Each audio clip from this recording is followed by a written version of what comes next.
Hello, నమస్తే. నేను ముబారక్ భానుని, బాబాజీ అనుగ్రహ సేవా ట్రస్ట్ ఫౌండర్ని.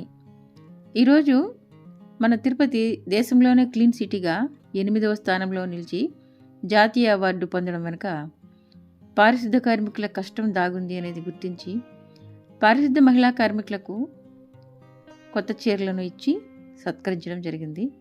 ఈ కార్యక్రమానికి ఎందరో అభిమానులు, ఆప్తులు, స్నేహితుల, సన్నిహితుల సహాయ సహకారాలతో ఈ నూతన వస్త్రాలను వారికి అందించడం జరిగింది. ఇలాంటి మరెన్నో కార్యక్రమాలకు మా ట్రస్ట్ తరపున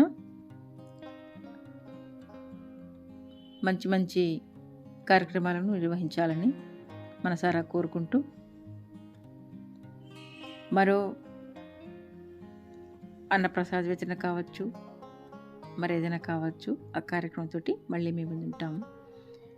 మీకు కూడా మేము చేసే ఈ కార్యక్రమాలు వచ్చినట్లయితే ఇక్కడున్న అకౌంట్ నెంబర్ కానీ క్యూఆర్ కోడ్ని కానీ మీరు ఉపయోగించుకొని దాని ద్వారా మాకు మీ సహాయ సహకారాలను అందించగలరని ఆశిస్తూ థ్యాంక్ యూ.